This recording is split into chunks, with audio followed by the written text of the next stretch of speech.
The Cold War, a geopolitical and ideological struggle between the United States and the Soviet Union, had profound global implications. While the superpowers were the primary actors, Canada, despite its seemingly distant location, played a significant and nuanced role in this frosty chapter of international history. Positioned between the two giants, Canada found itself navigating a delicate balance of alliances, security concerns, and domestic considerations throughout the Cold War, early stages and alliance building. As World War II drew to a close, Canada transitioned from wartime cooperation to Cold War alliances. A founding member of the North Atlantic Treaty Organization in 1949, Canada committed to collective defense against potential Soviet aggression. This alliance with the United States and other Western nations marked the beginning of Canada's active involvement in Cold War geopolitics. Korean War and peacekeeping. The Korean War marked Canada's first major contribution to Cold War conflicts. Joining UN forces, Canadian troops fought alongside their allies against communist forces in Korea. The conflict demonstrated Canada's commitment to international peace and security while serving as a precursor to the country's later involvement in peacekeeping missions. Peacekeeping emerged as a cornerstone of Canada's foreign policy during the Cold War. Prime Minister Lester B. Pearson's role in resolving the Suez Crisis of 1956 earned him the Nobel Peace Prize,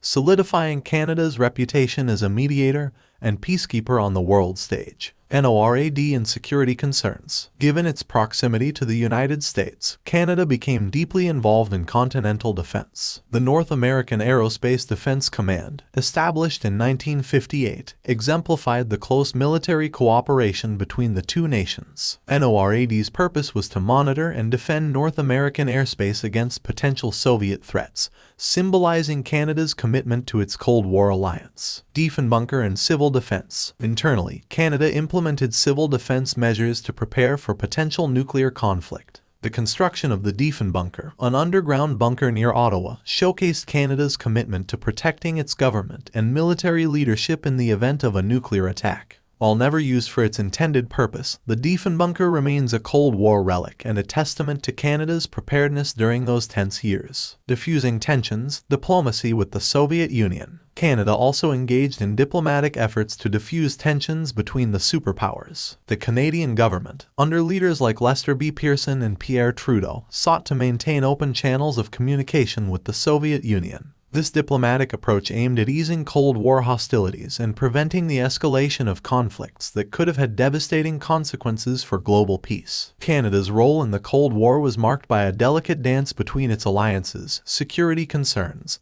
and its commitment to diplomacy and peacekeeping.